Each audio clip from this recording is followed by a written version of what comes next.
No importa lo que te detenga, despierta tus sentidos con la fuerza del tigre y el poder de hierbas aromáticas legendarias. Tiger Balm actúa rápido para calmar, revitalizar y restaurar. Siéntete mejor y vuelve a disfrutar la vida con Tiger Balm. Ser podcast. Estás escuchando el Abierto de Hoy por Hoy. Cada día analizamos las noticias más relevantes de la actualidad, las claves políticas, económicas y sociales, con las voces de los protagonistas y los distintos puntos de vista de nuestros tertulianos. Tiempo para el análisis, tiempo para el abierto. En esta mañana de jueves, todavía muy centrada en todo lo que ocurre en la red ferroviaria aquí en España. Vamos a saludar en primer lugar a los analistas de esta mañana. Pablo Iglesias, ¿qué tal? Muy buenos días. ¿Qué tal? Muy buenos días. Estefanía Molina, muy buenos días. Muy buenos días, Y Sánchez. Javier Aroca, buenos días. Buenos días. Vamos a empezar por lo más inmediato y es el segundo día de caos en Cataluña. Saben que a partir del accidente de un tren de cercanías en Gelida, ayer estuvo suspendido todo el tráfico de cercanías y trenes regionales porque se quería inspeccionar bien todas las vías. Veníamos de unos días de muchas lluvias, de lluvias muy intensas en Cataluña y había algunas zonas, había habido incluso otro incidente en Massanet sin más consecuencias que problemas en la circulación del tren. Se decidió interrumpir toda la línea de cercanías para supervisar bien las líneas y sus alrededores, a ver cómo estaba. Ayer por la tarde-noche anunció el conseller de Presidencia que esta mañana se restablecería el servicio de cercanías que, recordemos, utilizan diariamente cerca de medio millón de personas en Cataluña, y la sorpresa ha sido que esta mañana no ha empezado a funcionar ese servicio de cercanías. De momento, por la megafonía de las principales estaciones, se habla de causas operativas las que impiden que funcione ese servicio de cercanías, pero lo cierto es que las estaciones están cerradas a cal y canto y que no informan ni siquiera de retrasos, porque no informan ni de la salida ni entradas de ningún tren. Así que vamos a volver en este punto a la principal estación de Barcelona, que es la estación de Sants. Ahí está Pol Valero. Pol, hola de nuevo. Buen día, sí. Aquí se puede ver claramente la parálisis de Rodalies porque Sants es un punto neurálgico, especialmente de llegadas por la mañana, porque mucha gente que trabaja fuera de Barcelona viene en tren a la ciudad y llega aquí en Sants. Y aquí, claro, no ha llegado nadie en toda la mañana. Están cerrados los accesos de Rodalies, las pantallas están completamente en negro desde hace horas. A primera hora se anunciaba algún tren suelto, pero aparecía y desaparecía, y lo que hay es un equipo de informadores que están de brazos cruzados desde hace rato, porque la verdad es que ya casi nadie intenta entrar en Rodalies porque la gente ya ha asumido que hoy por la mañana es difícil circular porque todos los trenes están suspendidos. El servicio, como decíamos, está paralizado según Renfe por causas operativas. Otras fuentes nos apuntan a que algunos de los maquinistas no se han presentado a su puesto de trabajo,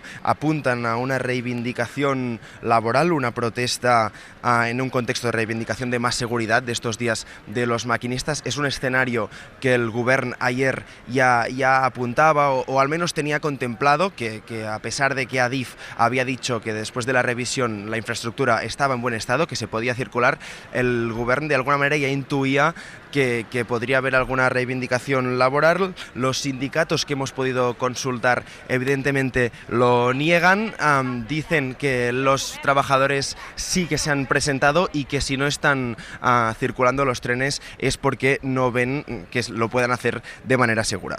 Gracias, Pol. A vosotros. Esto en la estación de Sants, que es una estación que a esta hora sería un incesante ir y venir de ciudadanos cogiendo y saliendo de estos trenes de cercanías, pero vamos a irnos a otro punto de conexión. Es otra estación que también es un nudo de cercanías, es la estación de Viladecans. Ahí está Arnau Montserrat. Arnau, buen día. Hola, buenos días. ¿La situación en Viladecans cuál es? Pues mira, desde hace aproximadamente una hora, un operario de esta estación ha bajado las persianas de acceso a las vías.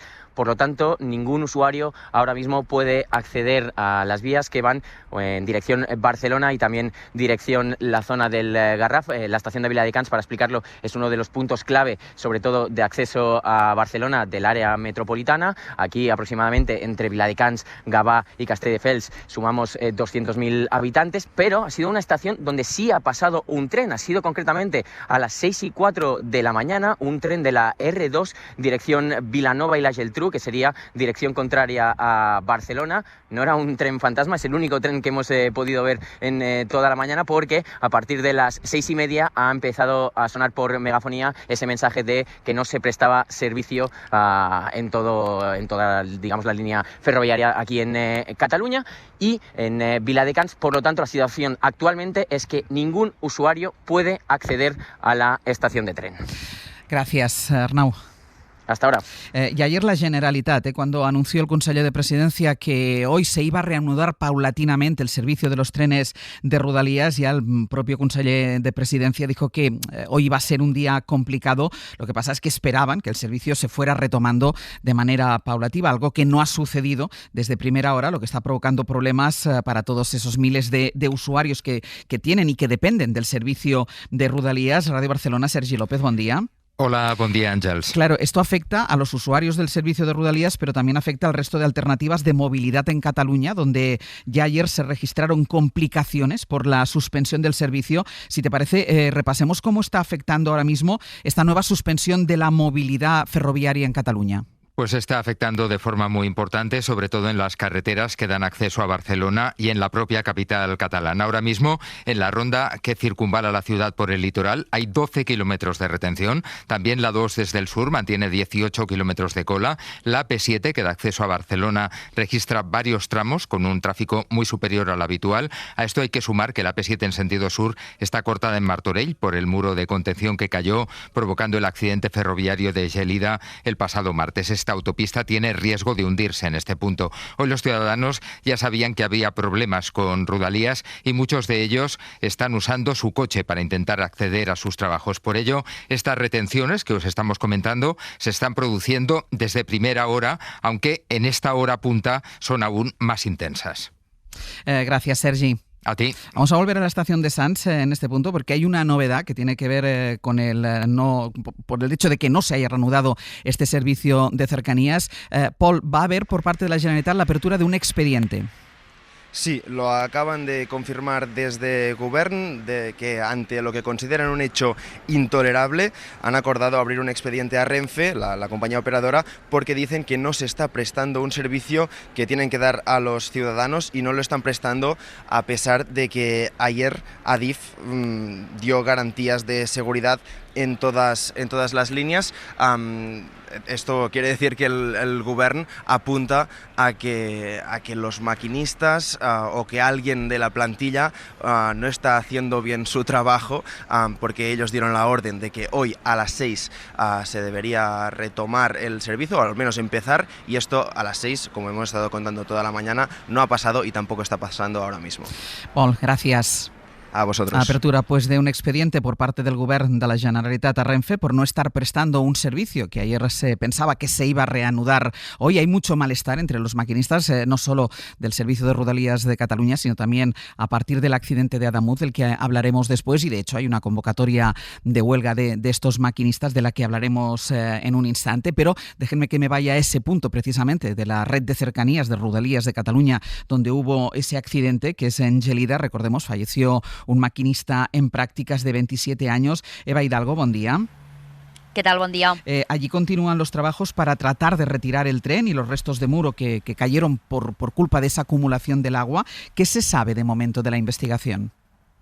El muro, según el ministro de Transportes, cayó encima del tren justo cuando estaba pasando, sin dejar margen de reacción al maquinista, que circulaba a 60 kilómetros por hora, es decir, a la velocidad reducida marcada en este tramo. Todo apunta a causas meteorológicas, ya que el agua de las lluvias acumuladas hizo ceder el muro puente. Reconoce también que la poca inversión en mantenimiento en Rodalies hace que la red ferroviaria sea más vulnerable. Ahora llueve en Gelida y esto complicará las tareas a los técnicos de Adif, que ya están en las vías y empiezan ahora mismo a entrar también camiones. El primer objetivo es asegurar la estabilidad del terreno. De hecho, por eso se ha cortado la P7 en Martorell, porque hay puntos pues donde no es seguro. Y una vez hecho, lo siguiente será que puedan entrar las grúas por la autopista, que queda elevada, para poder retirar el tren. Eva, gracias. Gracias. Miquel Noguer, buen día, buenos días. Buen día, buenos días. Miquel Nogués, director de la edición de Cataluña del País. Hoy precisamente escribe un artículo sobre la situación de la red de cercanías de Rodalies en Cataluña. Miquel, un artículo que se titula El tren que no funciona, porque son muchos años de reclamaciones por parte de los usuarios sin que se haya notado ninguna mejora en la infraestructura. Efectivamente, la crisis que estamos viendo hoy se remonta como mínimo a hace más de 20 años por una falta de inversión que se ha venido cronificando en toda la red de cercanías de Cataluña, también en regionales, pero es en cercanías donde más se nota. Han pasado diferentes cosas. Se encadenó una falta de inversión que ya venía de finales de los 90, con la crisis de 2008 se agudizó y desde entonces, cada vez que se han anunciado planes de recuperación y de reinversión, por una u otra razón no se han acabado de llevar a cabo y vemos resultados, digamos, como los que hemos observado esta semana. Planes de inversión que sí se han anunciado, porque yo recuerdo que ha habido en más de dos ocasiones que sí se ha hablado de mejoras y de inversión para esas mejoras. Nunca se han llevado a la práctica. Efectivamente, nunca se ha llevado a la práctica. En este momento y desde hace 2 años sí que se están haciendo inversiones, pero el retraso es tal, la acumulación de desinversión es tan importante que cuesta muchísimo y costará mucho empezar a ver resultados. Se está a la espera de la llegada, por ejemplo, de 100 nuevos trenes que debería permitir renovar la envejecida flota de trenes de cercanías. Se están invirtiendo unos 600 millones al año en este momento, pero sin ponerse al día de todo lo que no se ha hecho durante más de 20 años, es muy complicado que esto funcione antes de 2 o 3 años, admiten los técnicos. Y todo esto, Miquel, en una comunidad, y tú lo destacas en el artículo que has escrito, una comunidad que ha ganado 2 millones de ciudadanos, es decir, que tiene más usuarios del servicio de cercanías. Efectivamente, hay más usuarios potenciales, pero menos usuarios reales. Es el único servicio de transporte que ha perdido viajeros los últimos 3 o 4 años. Todos están ganando porque hay más gente que necesita moverse. Cada vez hay más gente que vive lejos de las grandes ciudades por los precios de la vivienda que todos conocemos, y por lo tanto es un servicio más necesario que nunca y que funciona peor que nunca. La gente ya no se fía de la fiabilidad del servicio de cercanías. Creen que no llegarán a su puesto de trabajo. Miquel, muchísimas gracias. Que vaya muy bien, buenos días. Hasta luego. Vamos a hacer una pausa, y a la vuelta vamos con el análisis. Iremos también al accidente de tren de Ademuz.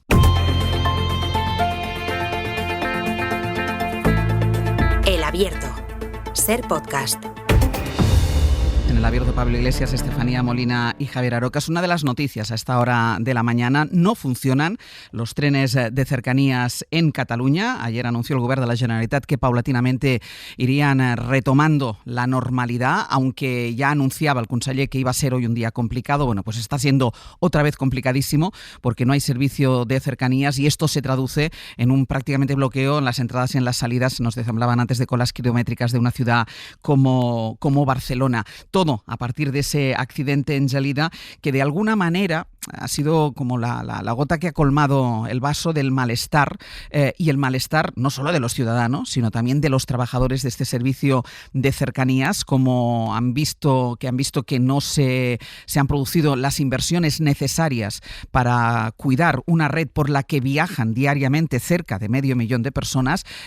Los que somos de allí y utilizamos el cercanías, hablamos de retrasos constantemente, de cancelaciones constantemente. Es una aventura. Nos decía ahora Miquel Nogués cómo se ha reducido incluso el uso del cercanías porque nunca sabes si vas a llegar a tiempo al trabajo, y esto está siendo sustituido no solo por los coches particulares, sino que lo que la gente prefiere es el servicio de autobuses que van recorriendo distintas zonas de Cataluña para hacer los desplazamientos. Y todo el origen, Estefanía, una falta de inversión, nos decía Miquel Nogués, histórica, endémica en esta infraestructura. Efectivamente, Ángel, yo que soy catalana como tú y como muchos de nuestros usuaria oyentes. También de cercanías. Exactamente. Y fíjate que yo la estación de Gelida la conozco bien porque mis abuelos, hoy tristemente fallecidos, vivían allí, tienen una casa en Gelida, entonces he cogido muchas veces el Rodalies R4 para ir hasta Barcelona. Y la verdad que la situación es dramática, y a mí me gustaría que los oyentes del resto de España se pusieran en la piel de una comunidad que es de las que está más dinamizada de forma productiva económicamente, donde una infraestructura principal que, como tú dices, utilizan las clases medias trabajadoras para ir a su puesto de trabajo, para ir a estudiar, para ir al pueblo de al lado a llevar al niño a no sé dónde, siempre es una tómbola. En los últimos 6 meses se acumulan, en una pregunta parlamentaria que se le hizo a la consejera del ramo y lo comentó ella en el Parlamento, en los últimos 6 meses más de 1.500 horas de retrasos del Rodalies. En el año 2024, 10.000 incidencias en la vía. Para que nos hagamos una idea, en la Comunidad de Madrid, 1.000 incidencias. En Cataluña, el Rodalies, 10.000 incidencias. Esto no es cuestión de decir el tuyo está mejor, el mío está peor, pero es para que pongamos una magnitud de por qué la gente está tan indignada.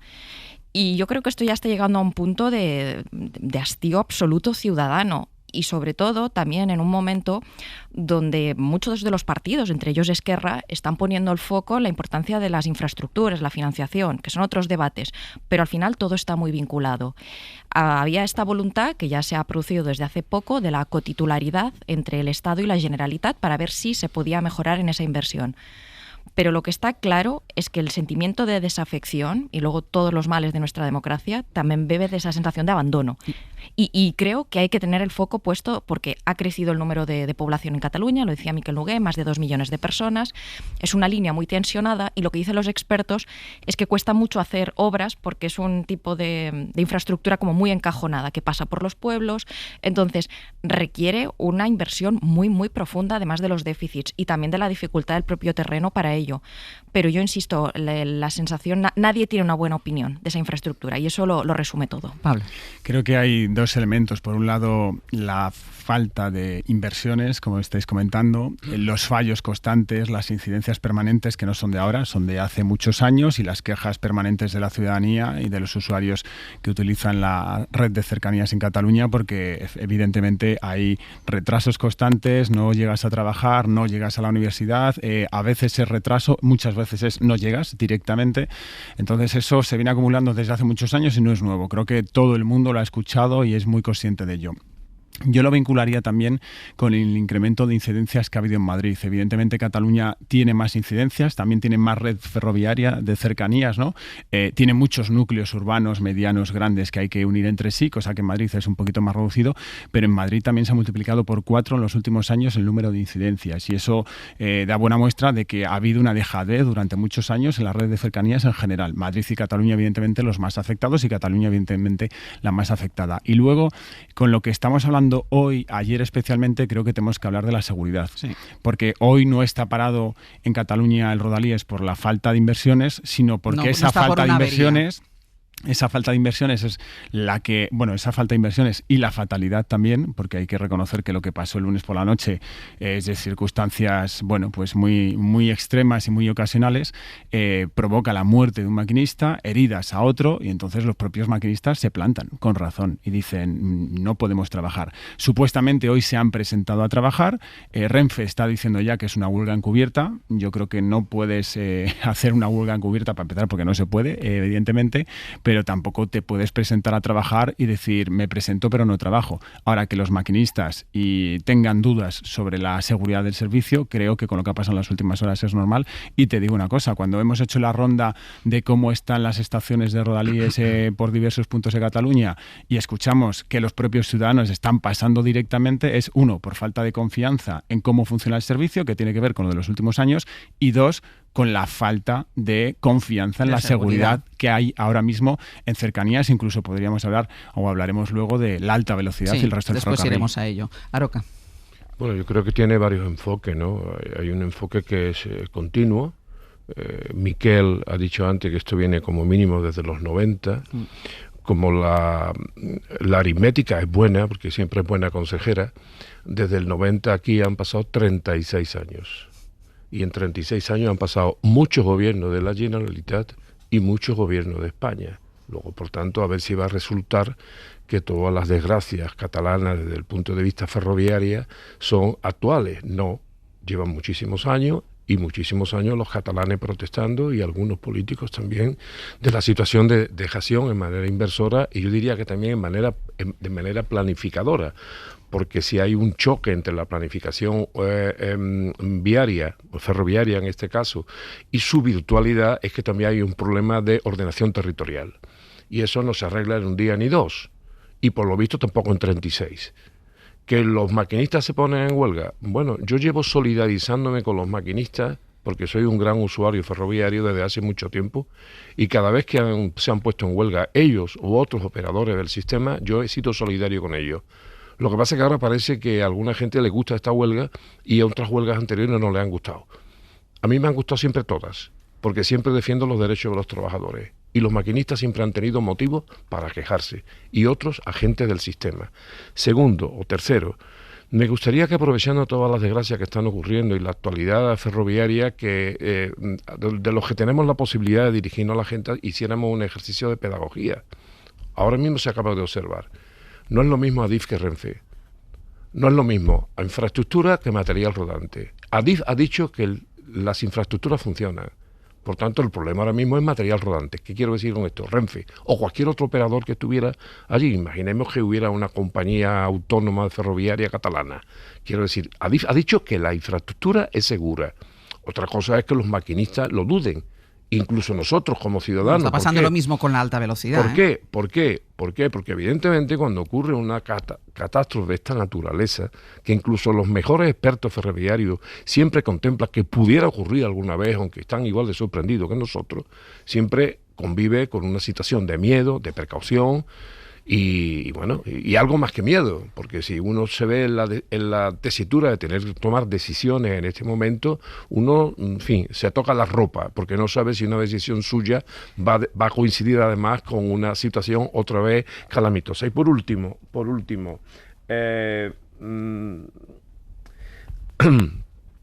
hay una sensación de que todo está ahora mismo funcionando malísimamente. Acabo de escuchar las quejas concretamente catalanas. Esto es un problema que afecta a todo el territorio español, no solamente a Cataluña. Lo único que espero, cuando he escuchado antes que está previsto sustituir 100 trenes en Cataluña, espero que no nos lo manden a Andalucía. Porque lo digo porque yo me he montado en cercanías en Andalucía con pegatinas en euskera. Cosa que yo he entendido porque también hablo un poquito euskera. Déjame que diga una cosa que antes recordábamos con Saste, porque tú recordabas, Luz, los 36 años de falta de inversión en las infraestructuras, y yo creo que Estefanía también se acordará, pero una de las figuras que no fue la única que provocó el procés, pero era el catalán Pranat, y el catalán Pranat Pranat es cabreado, y se empezó a cabrear por el servicio ferroviario, es decir, por esa falta de inversión endémica de las infraestructuras. Es verdad que había unos gobiernos de España de diferentes colores, pero que también han pasado por ahí diferentes gobiernos de la Generalitat. A eso me refería. Esa es la cuestión a esta hora. Recordemos, no funcionan los cercanías, caos circulatorio en la ciudad de Barcelona, y ese expediente que el govern de la Generalitat le va a abrir a Renfe por no ofrecer ese servicio. Vamos a ver en qué queda todo esto. Y después el otro foco de atención es otra vez Edu Hernández. Buenos días. ¿Qué tal, Ángel? Buenos días. Otro foco de atención es el límite de velocidad de los trenes de AVE entre Madrid y Barcelona, precisamente. Estamos viviendo, Edu, prácticamente lo que vivíamos ayer, que nos acostamos con un límite de velocidad, por la noche se revisa la vía y nos levantamos con otro límite de velocidad. ¿En qué punto estamos ahora? Bueno, de momento Adif ha vuelto a levantar ese límite para volver a recuperar la circulación con normalidad. Lo han hecho después de revisar la vía otra vez durante esta noche. Sí que lo mantienen en 6 puntos, 3 por una vía y 3 por otra, a 230 kilómetros por hora. De hecho, los maquinistas, lo que nos dice Adif es que están volviendo a hacer lo mismo. Están volviendo a reportar con mayor frecuencia incidencias y problemas en el estado de la vía. O sea que es probable que volvamos a la misma situación de hace unas horas con nuevas restricciones.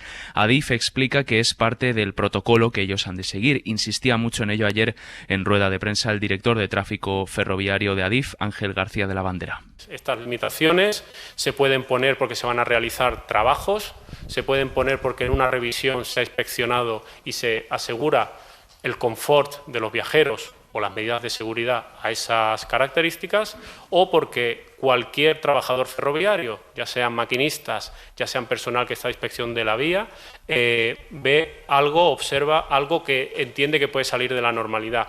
En este caso está siendo esa parte la que reporta. Los maquinistas lo están haciendo de manera más frecuente de lo habitual. Adif aplica, por lo tanto, una rebaja de velocidad y por la noche lo que hace es revisar esa vía con con trenes auscultadores y técnicos. Ahí deciden si es seguro o no levantar la limitación, y si lo es, como ha sido este caso, vuelve el servicio sin restricciones de velocidad nada más arrancar el día. Pues Edu, vuelvo contigo en un ratito, que tengo que hacer ahora una pausa, y nos iremos también a la vuelta en directo a la estación de Atocha a ver si se refleja en las pantallas esos retrasos que tiene que haber como mínimo en los primeros trenes que han salido tanto de Barcelona como de Madrid, porque no se ha levantado la limitación hasta hace unos minutos. Una pausa y seguimos. No importa lo que te detenga, despierta tus sentidos con la fuerza del tigre y el poder de hierbas aromáticas legendarias. Tiger Balm actúa rápido para calmar, revitalizar y restaurar. Siéntete mejor y vuelve a disfrutar la vida con Tiger Balm.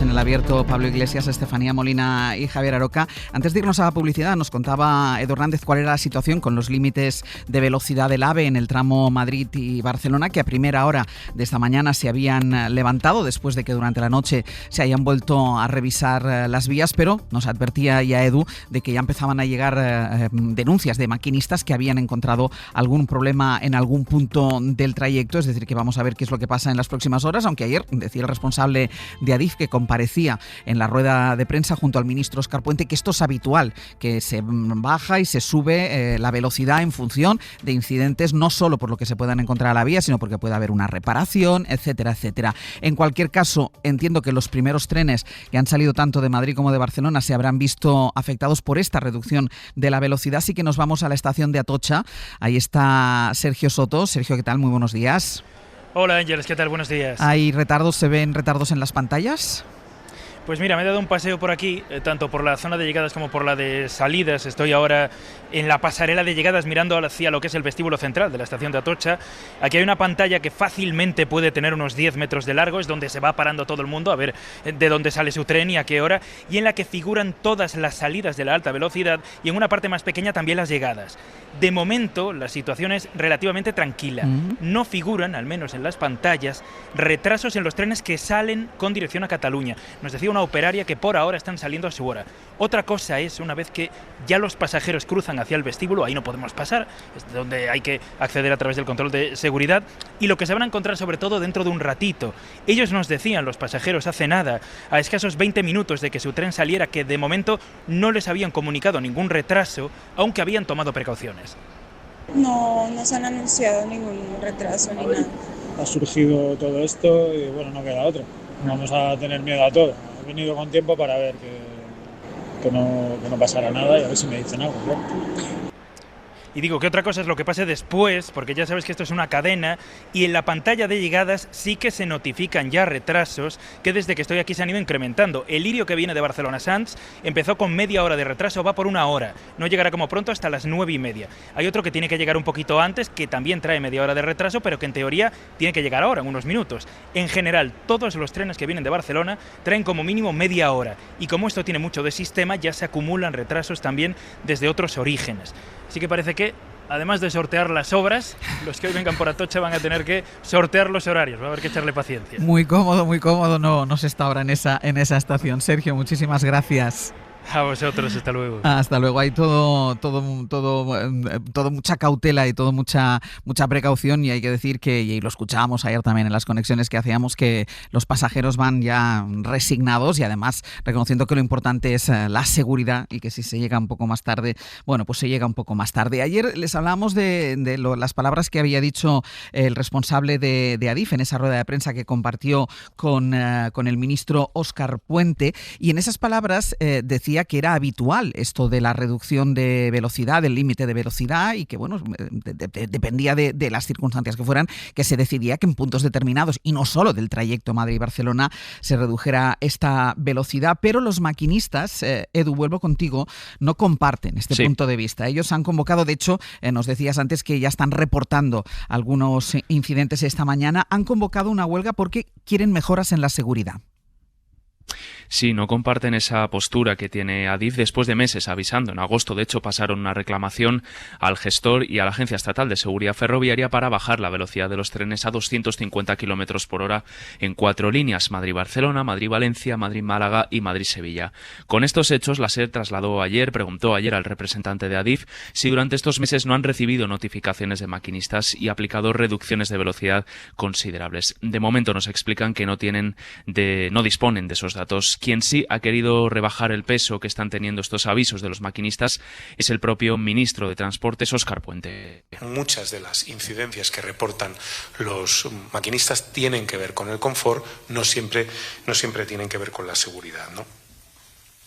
Y para eso están los técnicos de Adif y los medios de los que disponen para contrastar sus testimonios. Eso sí, Ángels, en el Ministerio reconocen que hay un claro problema con el estado de la vía entre Madrid y Calatayud, tal y como contamos aquí ayer por la mañana, pero insisten que jamás se ha jugado con la seguridad. Aún así, los maquinistas insisten una y otra vez en que la red no está en condiciones y que la pérdida de 2 compañeros del sector esta semana es suficiente motivo para parar los trenes. Nos acaba de confirmar otro sindicato, en este caso el Sindicato Ferroviario, que se van a sumar a esta huelga y la van a aplicar en Renfe, Adif y Logirail, que es la empresa de gestión también de mercancías. Edu, gracias. Hasta luego. Esto sobre la seguridad y el malestar de los maquinistas. Y luego está todo lo que tiene que ver con la investigación sobre el accidente de Adamuz. Hay todavía una cautela que rodea y que se impone, ante todo, acerca de lo que sabemos y lo que se puede decir sobre los motivos por los que el tren de Adamuz descarriló y luego hubo ese choque que acabó con esa tragedia que suma ya 43 muertos. Pero si vamos conociendo, se van desvelando algunos detalles de cómo pasó. Javier Bañuelos, buenos días. ¿Qué tal, Ángels? Buenos días. Esa comparecencia de la que estamos hablando de Óscar Puente, del ministro de Transportes, junto con los responsables de Renfe y de Adif, es verdad que fue muy, muy larga. Se sometieron a todo el interrogatorio que quisieron hacerle los periodistas que estaban ahí. De ahí sacan varias cosas. Una es que todavía es pronto para aventurar las causas, pero que hay una muesca, una marca en las ruedas del tren Irio y de otros trenes que pasaron antes del Irio por esa vía, y que, dijo el ministro, es una posibilidad innegable de que esa marca se produjera por un defecto de la vía. Aún así, Transportes dice que faltan datos y que en todo caso no se puede aducir aquí ni falta de inversión ni de mantenimiento. Sí, Ángels, y bueno, vaya por delante que 4 días después siguen sin saberse las causas exactas del accidente. El ministro Puente decía ayer que es una investigación obviamente compleja y eso condiciona las explicaciones. Por eso ahora mismo sigue habiendo muchas dudas sin resolver. Los investigadores ni siquiera confirman, por ejemplo, el punto exacto por el que descarrilaron los 3 últimos vagones del Irio. Ni siquiera se confirma si lo hicieron por ese punto en el que todos vimos que faltaba un trozo de vía. Lo poco que se va acotando, como decías, nos lleva a hablar de esas marcas, esas muescas de 1 milímetro de espesor que se encontraron en las ruedas de los primeros vagones del Irio y en 3 trenes más. Esos pequeños mordiscos, como lo definió ayer el ministro Puente, son la clave ahora mismo. La posibilidad de que un fallo en la vía provocase esas muescas coge fuerza. De hecho, Óscar Puente lo contempla como una posibilidad innegable, eso decía de forma literal, aunque no quiere precipitarse. Por mi parte, sería muy aventurado decir que las marcas existentes en los bogies suponen automáticamente un defecto un problema en la infraestructura. Es una posibilidad innegable, pero yo no puedo establecer ese criterio porque ni siquiera lo hacen los técnicos que están en este momento a cargo de la investigación. Bueno, obviamente la duda sigue siendo qué provocó, ¿no?, esas marcas en las ruedas. La CIAF, la Comisión de Investigación de Accidentes Ferroviarios, sospecha que fue un fallo en las soldaduras en las vías. Así lo reconocía en las últimas horas su presidente, Iñaki Barrón. Habrá que tirar hacia atrás si realmente ha habido una rotura de un carril o de una soldadura, que es lo que parece ahora más probable. Habrá que ver por qué, habrá que ver cuándo se hizo esa soldadura.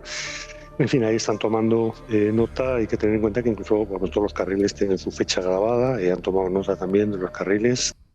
Bueno, eso decía ayer en Antena 3. Sin embargo, el director de tráfico de Adif ha confirmado que no encontraron problema alguno en esa unión de los raíles del tramo de Adamuz en ninguna de las inspecciones previas que analizaron. No hay detectada ninguna anomalía, es decir, ni detalles que a priori puedan tener una relación directa o indirecta. Entonces, de los registros que tenemos, de esas comprobaciones, todo fue normal.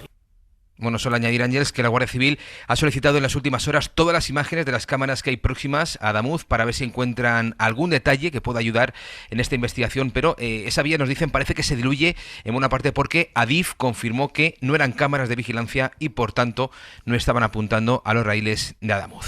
Manuelos, gracias.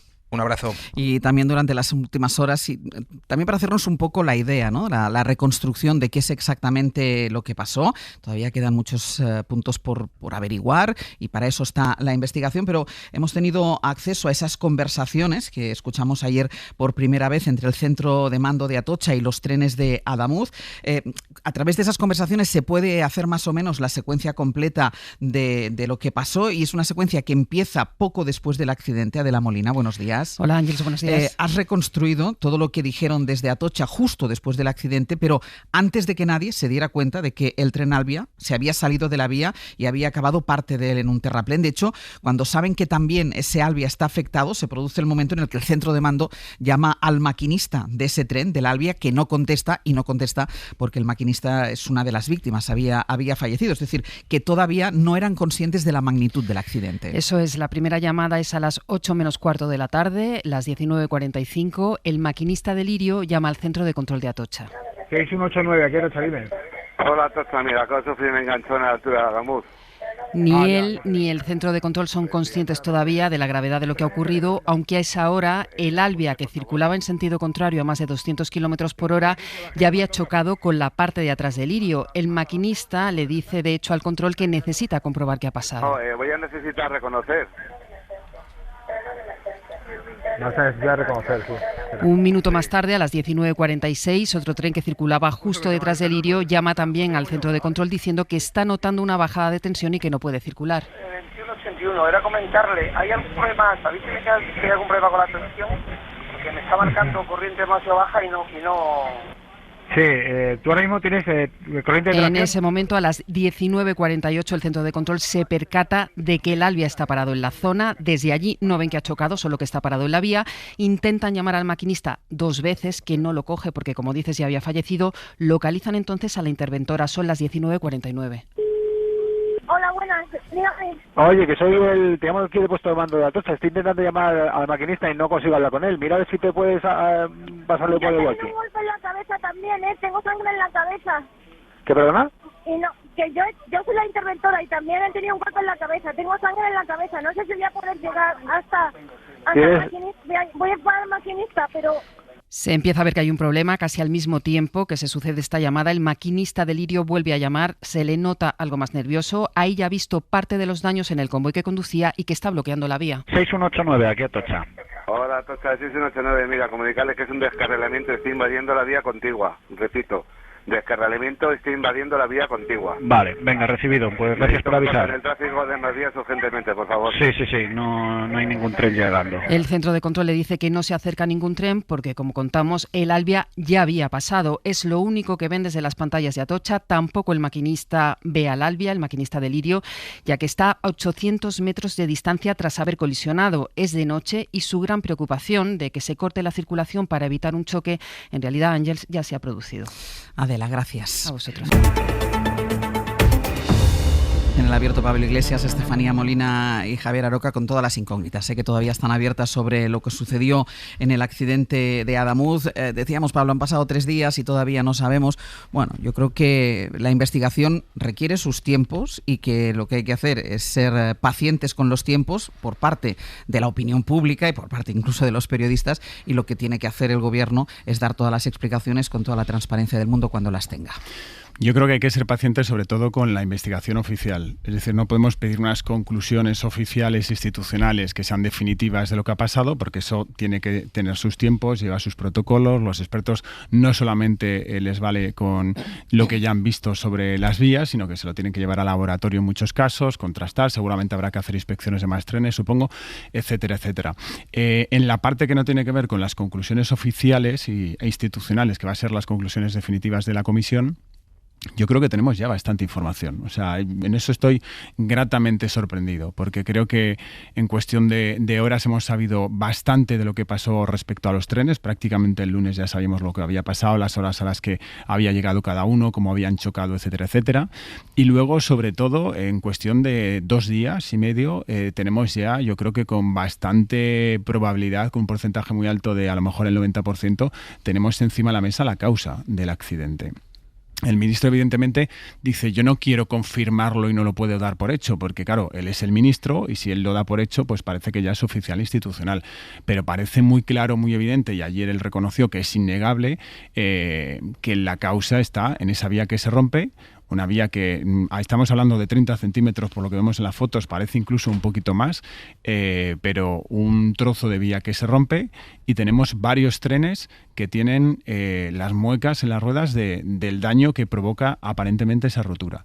No pasa solamente con el Lirio, que es el que tiene los golpes más graves en todas las ruedas, sino que hay 3 trenes que han pasado anteriormente que también lo tienen. Y la única cosa extraña, porque aquí también tenemos muchos fenómenos extraños, el ministro lo contó ayer por la tarde, es que todos los trenes anteriores en las ruedas tienen las mismas golpes, que son crecientes a medida que se va acercando la hora del accidente. Es decir, 3 trenes anteriores tienen unos pequeños golpecitos, el siguiente los tiene más grandes, el siguiente los tiene más grandes, y el Lirio, que es el que descarrila, los tiene más grandes. Pero hay una cosa que yo creo que el ministro contó bastante bien, que sorprende, que es el hecho de que hay los golpes están en un lado de las ruedas, y sin embargo hay uno de los trenes que también tiene en el otro lado, y eso sí que es algo que por lo menos lleva a sospechar. Entonces, desde el punto de vista de que, como decía, tenemos bastante probabilidad y bastante información respecto a esa posible causa del accidente, yo creo que evidentemente parece claro que esto ha sido un defecto, no sé si de mantenimiento, porque Adif dice que en el mantenimiento y en las revisiones estaba todo correcto, pero si no es mantenimiento, sí, y las revisiones son buenas y son... Pero dado que esto se ha arreglado y se ha reformado hace escasos meses también, pues a lo mejor en lo que estamos no es en un error de mantenimiento, sino en un error de la fabricación como tal y del desarrollo de la vía cuando se arregla y se moderniza el año pasado. Es que de hecho ni siquiera se puede hablar en este caso de fatiga de materiales porque es una vía nueva. Exacto. Es decir, que sea más fácil un problema en la construcción, Aroca. Sí, por hablar de esto último, claro, yo tengo más sorpresas que otra cosa. Yo no tengo ninguna certidumbre, ni aunque la diga el ministro, porque el ministro al fin y al cabo cuando habla supongo que será porque se lo dicen los técnicos. Sí, y él además ayer insistió mucho durante la rueda de prensa. No podemos pensar que un ministro entiende de ferrovía, lo mismo que el ministro o la ministra de Sanidad tampoco normalmente suele entender de otras cosas. No, pero es el portavoz del gobierno y de los propios técnicos. Lo que quiero decir es que es el portavoz porque le dan información los técnicos. Claro. Sí. Pero evidentemente yo ni siquiera me apunto a esa tesis. ¿Por qué? Porque pienso que un tema tan complejo necesita muchísimo más tiempo que 4 días para llegar a conclusiones de ningún tipo. A mí incluso me dicen algunos expertos que el hecho de que haya muecas en una rueda, que si se mirasen todas las ruedas de todos los trenes que actualmente circulan en España, probablemente encontraríamos muecas en muchísimos más trenes.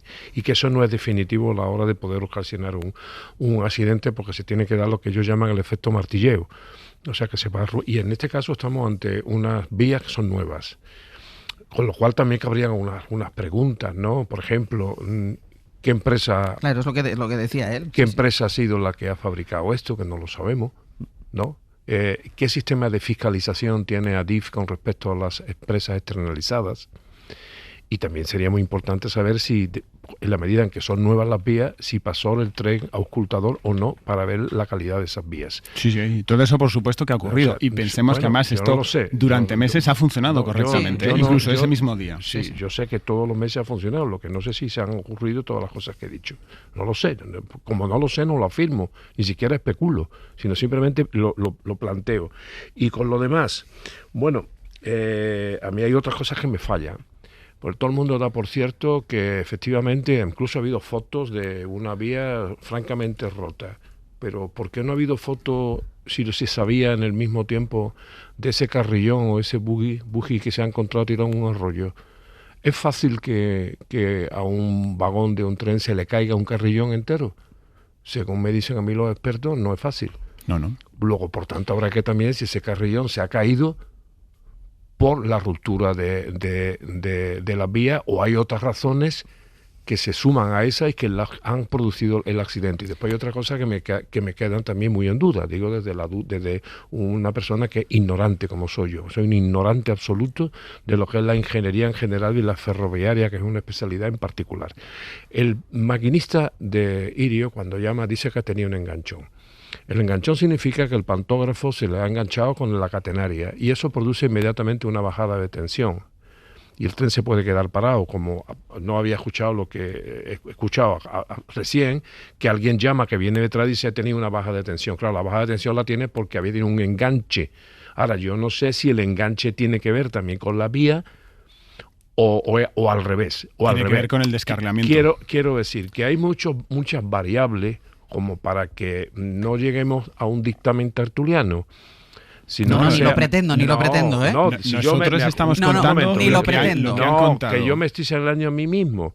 Por eso estoy reconociendo que soy un ignorante. No, yo creo que y es que ni siquiera me parece que sea definitiva la información de un ministro, por muy bien informado que esté, cuando han pasado solamente pocos días de lo que ha ocurrido. Pero dos cosas. Primero, que el ministro no dio ninguna de la información, la dio por definitiva. Ningún caso. Es más, tú estás hablando del bogie ese que se encuentra en el arroyo, que él dice que está localizado desde el lunes, lo que no está acordonado. No había fotos, correcto. pero él dice que estaba localizado.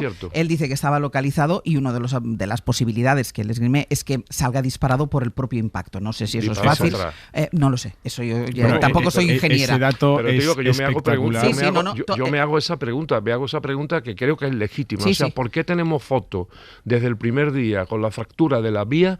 Sí. Y conociendo, como dicen que conocían, el caso del buggy en el arroyo, no tenemos fotos desde el primer día del buggy en el arroyo. Porque la Guardia Civil, que empieza a investigar el caso el mismo lunes por la mañana, y que ya el lunes por la mañana yo creo que hay con una agilidad y una diligencia estupenda, especialmente para la ciudadanía y los medios de comunicación, es quien facilita los vídeos y las fotos donde ya vemos eso. Y vemos dónde están señalizadas las pistas de lo que ellos consideran que son los indicios más probables del accidente. Es lo primero que encuentran. Respecto a lo del buggy... El tempo científico no es lo mismo que el tempo político ni que el tempo mediático. Por tanto, lo que digan los científicos, incluido la Guardia Civil, para mí, de momento va a misa. Pero me extraña. Claro, pero en eso estoy totalmente de acuerdo, Javier, porque, como yo decía al principio, una cosa es la investigación oficial que tiene que realizar la comisión y que a la comisión no le podemos meter prisa, y otra cosa es que hasta que haya dentro de un año un informe de la comisión no sepamos nada y nosotros no podamos valorar o comentar si lo que vamos sabiendo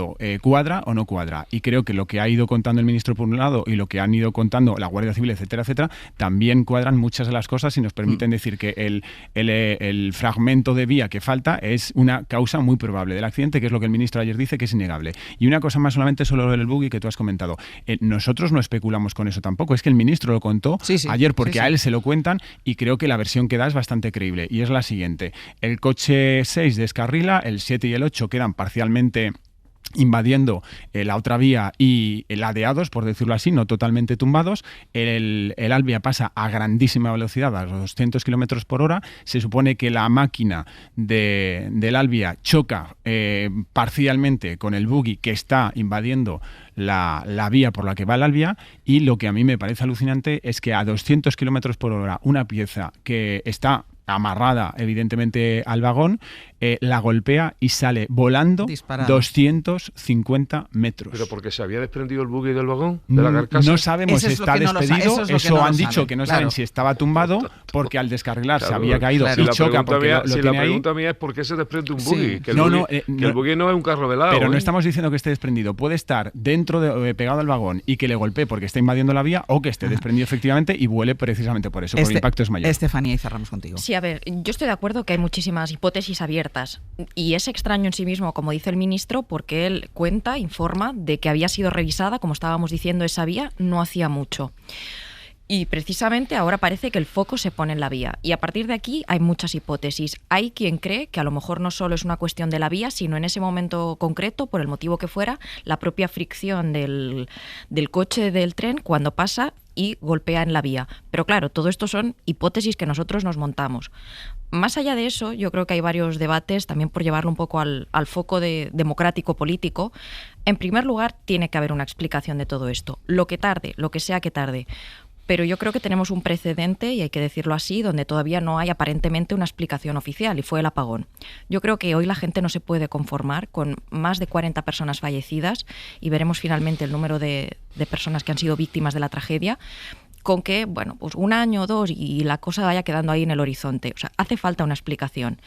En segundo lugar, también haría un llamamiento a la calma, porque como toda tragedia, y ya lo vimos también con la Dana, hay esta tentación, y se está viendo mucho en las redes sociales, de llegan muy lento, ¿por qué no han sacado ya a todas las personas? ¿No han reconocido a todas las personas? Para empezar, porque según cuentan los expertos, levantar el amasijo de hierro cuesta mucho, también por la zona donde cayó. Incluso para no perjudicar más a los cuerpos, las personas que estaban dentro, la sección del propio coche para sacar a la gente lleva un tiempo. Esto lo digo por esta idea de somos lentos, llegamos lento a todo, aquí la gente no hace nada. No, las cosas cuestan de que ocurra.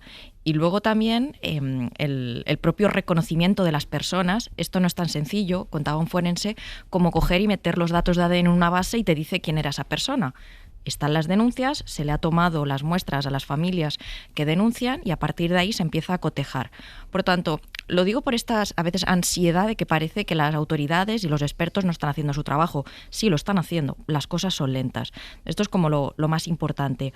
Yo creo que el ministro ha hecho muy bien informando desde el minuto 1 y eso es fundamental. Y a partir de ahí, más allá de cuál sea la causa de este accidente concreto, yo tampoco me atrevo a especular, creo que las infraestructuras en España merecen un debate en sí mismo, porque aunque, por ejemplo, yo lo decía en las claves, en el año 23 el Gobierno incrementó la inversión, el gasto, desde el sector es previa la reivindicación de que una cosa es inversión, pero otra cosa es mantenimiento. Y en mantenimiento parece que nos falta. Desde la liberalización del sector se ha intensificado el uso de las vías, muchos más trayectos, muchos más pasajeros. Entonces, la cuestión, en el caso de España, lo tenía aquí apuntado, de media entre el año 18 y 22, nosotros tenemos un déficit respecto a Europa de inversiones. No hemos recuperado lo que había previo a la crisis económica. Entonces, el debate del mantenimiento de las infraestructuras, sobre todo en la alta velocidad, que es muy caro, tiene que ser un capítulo aparte de esta tragedia, aunque no sea la causa en sí misma, como ha descartado el Gobierno. Bueno, si se trata de dar ideas, yo voy a dar otra, ¿no? Que en la medida que el mantenimiento está externalizado, que haya transparencia en la manera que se fiscaliza desde el Ministerio y desde las empresas la externalización de ese mantenimiento. Eso también sería muy importante. Que tengamos la seguridad, los ciudadanos, los contribuyentes, que nuestro dinero sirve para que las empresas externalizadas que trabajan para la red pública tengan los controles necesarios para que no haya ningún tipo de error. O los errores razonablemente comprensibles, los que forman parte de la fatalidad. Y en segundo lugar, hombre, puesto a analizar cosas, yo no sé si tú tienes claro, o tenéis en plural, o España tiene claro ya lo que pasó de verdad en Angrois. Yo no lo tengo claro, como tampoco tengo claro lo que pasó en el metro de Valencia. Quiero decir que en este país hay un déficit de explicaciones cuando se trata de involucrar poderes y responsabilidades públicos y, por cierto, también privadas, que suelen estar incomprensiblemente muy blindadas por los poderes públicos. Pero por eso yo creo que más allá de darle vueltas a la especulación de lo que pueda haber pasado, yo creo que nosotros tenemos que estar en el papel de la exigencia al Gobierno de las explicaciones en la fiscalización. Yo sí quiero poner en valor la comparecencia de ayer del ministro Óscar Puente. Fueron 2 horas y media. Son 2 horas y, no, es que son 2 horas y media de rueda de prensa, que esto no lo hace todo el mundo, respondiendo a todas las preguntas de compañeros que son los que hacen habitualmente la información de infraestructuras. Yo me la estuve viendo en directo y a veces preguntaban cosas que digo, yo no sé ni exactamente de qué están hablando. ¿Quieres que te reproduzca uno de los titulares de la prensa? Mutatis mutandi, dice 9 horas, no sé si han sido 9 horas, 9 horas de comparecencia. No, 2 horas y media. Bueno, 2 horas y media. Es que yo no las vi. 9 horas estaríamos todavía. No da ninguna explicación convincente. Me pilló no rezando, sino trabajando. Sí. Bueno, fueron muchas horas, no las que fueran, 3, ¿no? Bueno, 2 horas y media, bueno, sí. 3 horas de comparecencia para no decir nada. Este es el titular de algún medio de comunicación. No, hay un medio de comunicación, hay un periódico que dice que ninguna explicación 3 horas fue convincente para no decir nada. Yo creo que dijo mucho. Yo creo que tuvo la valentía de comparecer. Espera, ¿qué va? Sí, no, yo creo que, a ver, hay que poner en valor esa comparecencia. Yo, fijaros, en las primeras horas echaba de menos el lunes y el martes, sobre todo, que no hubiera explicación ni del ministro ni del presidente del Gobierno. El ministro dio entrevistas. Pero después, justo después, sí, pero lo digo porque el lunes se nos anuncia una comparecencia del ministro que no llega, luego resulta que es una comparecencia del presidente que no es una rueda de prensa, es simplemente un anuncio de los 3 días de luto oficial, y luego a partir de ahí yo creo que el ministro empieza a dar entrevistas más o menos controladas y breves, que está bien, pero lo de ayer hay que ponerlo en valor porque yo creo que solo he estado en una rueda de prensa a lo largo de muchos años de profesión, en una rueda de prensa que durase más de 2 horas y donde se aceptaran todas las preguntas. Y esto, los que hemos hecho muchas ruedas de prensa o las hacemos, sabemos que últimamente es muy poco frecuente por parte de todo el mundo. Cada vez se lleva más lo de, 3, 4 preguntas, tal, y para de contar, media hora como mucho. Que esto, Pablo, ya es otro debate, pero lo que pasa es que entonces los que estáis habitualmente en las ruedas de prensa formulan 5 preguntas seguidas, porque como saben que solo va a dar el turno a 3 personas... Lo que pasa es que ya nos acordáis de las comparecencias de la COVID, que eran comparecencias amplias, con muchos protagonistas, y sin embargo parece que más de uno o de una iba a las ruedas de prensa en plan capcioso, que no en plan a enterarse de lo que verdaderamente contaban los ministros y, por cierto, algunos responsables de todo tipo. Que cierro, Estefanía. Yo quería insistir en que el ministro Puente ha comparecido desde el minuto 1, y eso es innegable. Y luego también que tiene capacidad, dominio de comunicar datos técnicos. Si hoy el ministro, eso que decía Aroca, hubiese salido, se saca una tesis política de la chistera de lo que ha ocurrido, se le estaría criticando por eso.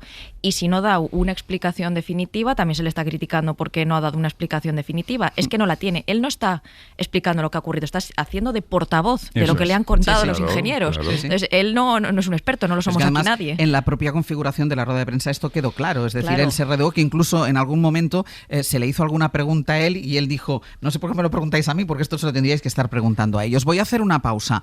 A la vuelta iremos a las reacciones políticas, que no vamos a comentar, lo vamos a contar a los oyentes, porque quiero que nos queden al menos unos minutos para hablar de Trump y Groenlandia.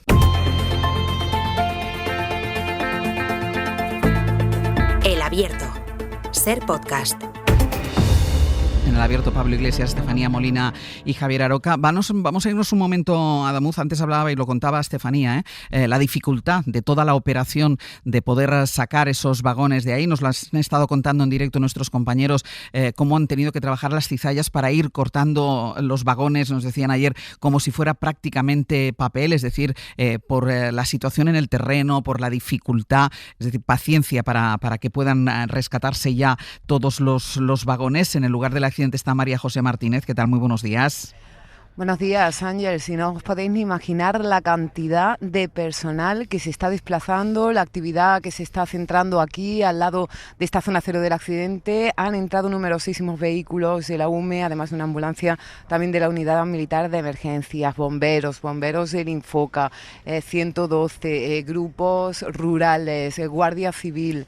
En este momento están a plena actividad porque están aprovechando además el buen tiempo, este tiempo estable que nos está dando la mañana en Adamuz. Hace unos minutos nos confirmaban que no había novedad en la búsqueda de víctimas, así que se siguen buscando a 2, según prevé la Guardia Civil. Continúa el trabajo de despiece de ese tercer vagón del Albia, como decías. Vemos a 50 metros el vagón 8 de Lirio, ya sobre la góndola, sobre esta plataforma de transporte en la que va a ser trasladada fuera de la zona. Aún están dando instrucciones de cómo proceder para este traslado, que no es fácil, es un gran vagón de mucho tonelaje que va a ir en este vehículo, y son por tanto ahora 43 víctimas trabajando intensamente, un despliegue sin precedentes también en esta última jornada, porque entienden que es la clave, que hay que darlo todo, que tienen que tener agilidad, y por eso no paran de llegar efectivos que quieren aprovechar estas horas. Continúan los trabajos también de la Comisión de Investigación de Accidentes Ferroviarios. María José, muchísimas gracias. Hasta luego. Y luego está la reacción política, porque todo el accidente de Adamuz y todo lo que está pasando con la red ferroviaria en España ha provocado un debate interno en el Partido Popular. Es verdad que durante los primeros momentos la dirección del partido mantuvo el tono cooperativo, y además es algo que ha destacado tanto el presidente de la Junta como el presidente del Gobierno, esa voluntad y esa intención de colaboración entre las instituciones, aunque en las últimas horas hay gente en el PP que ha subido ligeramente el tono, pero se sigue manteniendo cierta cautela. David Junquera, buenos días. Hola a todos, muy buenas. En el PP nacional, ahí la diferencia se desmarca, como pasa en otras ocasiones el Partido Popular en la Comunidad de Madrid, donde ya se han lanzado a criticar al Ejecutivo, a exigir explicaciones al ministro de Transportes, y es una imagen que yo creo que ilustra a la perfección ese debate que hay ahora mismo en el Partido Popular entre los que piden ser más duros con el Ejecutivo y los que creen que ahora mismo no es el momento. Y en medio de ese debate el PP sube el tono, pero de momento lo pone a nivel Juan Bravo y evita ponerlo a nivel Miguel Tellado, aunque en la Puerta del Sol ya han pulsado el botón del turbo. Ángeles. Que la cruda realidad de todo lo que venimos denunciando desde hace muchísimo tiempo es que ese caos en la gestión en el sistema ferroviario ha dado la peor cara y se ha llevado por delante la vida de, por el momento, 42 personas. El portavoz de Ayuso ya liga las muertes a la gestión del gobierno, y eso que antes de pronunciar estas palabras había dicho estas otras. Hay que dejar trabajar a los que están investigando las causas. Hay que dejar trabajar a los investigadores, pero nosotros ya tenemos nuestras conclusiones. Sobre estas palabras nos deslizan en Génova. Nosotros también sabemos decir que las muertes son culpa de Sánchez y Puente, pero no lo vamos a hacer. Justo hace unos minutos la propia presidenta Ayuso también ha entrado en el debate, lo ha hecho en Onda Madrid. Lo que no puede ser es que impere la ley del silencio y del miedo a pedir responsabilidades o a querer saber con qué estas palabras, con lo de la ley del silencio, no se refería específicamente a Génova, pero ahí quedan. En la dirección tienen claro que esa tregua debe seguir hasta que los familiares hayan podido al menos identificar a los suyos, pero no ven esto incompatible con empezar a pedir explicaciones y con hacer comparaciones. No somos el partido del Pásalo, ni de las manifestaciones a grito de asesinos. No somos como ellos. Un gobierno desbordado, dice Juan Bravo, sin transparencia y sin capacidad de gestión. A pesar de ello, Feijóo calla y los que hablan evitan pedir ceses. De momento solo piden datos y le tiran, eso sí, pullas a Óscar Puente. Tras José Luis Ábalos está al frente de Transportes un ministro que hace tan solo unos meses, como les he comentado, nos anunciaba que la velocidad del AVE Barcelona-Madrid sería de 350 kilómetros. Ese ministro que decía que tenía bailando a la oposición. El control del relato ha sido la prioridad de este ministro y este gobierno para esquivar los escándalos y endosárselos al adversario sacando ventaja. Les importa más eso que la seguridad de los ciudadanos.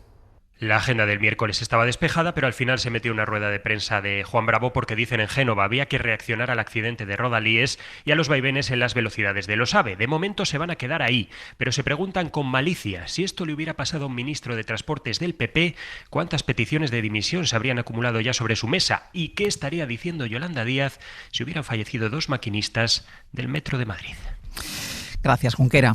Gracias. Me va a dar tiempo al análisis de esto, aunque habría cosas para comentar, porque quiero dedicar los últimos minutos a la otra gran noticia. Estaríamos abriendo los informativos con ello, que es el cambio de postura, la modulación en la postura de Trump con el tema de Groenlandia. Ya saben que ayer aterrizó en Davos exigiendo la propiedad de Groenlandia y amenazando una vez más a sus socios europeos con represalias si se oponían a su plan, pero algo pasó durante la reunión que mantuvo anoche con el secretario general de la OTAN, con Mark Rutte, para que el estadounidense cambiara de pronto su tono agresivo y los insultos por las buenas palabras. Anunciaba Trump un principio de acuerdo con la OTAN sobre Groenlandia, que según adelanta el New York Times, contempla la posibilidad de que Washington obtenga la soberanía sobre el terreno que ocupan sus bases militares en la isla danesa, siguiendo el modelo de las bases británicas en Chipre. Enviado especial a Davos, Jordi Fàbrega. Hola de nuevo. ¿Qué tal? Buenos días. Ese cambio de postura de Trump, Jordi, que ayer descartó el uso de la fuerza en Groenlandia y retiró la amenaza de aranceles, ha provocado un cierto alivio entre sus aliados europeos, aunque la semilla de la desconfianza está ahí sembrada. Sí, de hecho la sensación general aquí es la de querer esperar un poco a ver en qué consiste este marco para un acuerdo que ha anunciado Trump, porque eso es lo que anunciaron Trump y Rutte, algo así como un acuerdo para negociar un acuerdo, porque ellos mismos dicen que hay que empezar ahora a hablar, así que no se puede dar nada absolutamente por cerrado. De ahí que tampoco se concreten los detalles de lo que han hablado, más allá de que, según Mark Rutte, el secretario general de la OTAN, en ningún momento se ha hablado de la soberanía de Groenlandia. No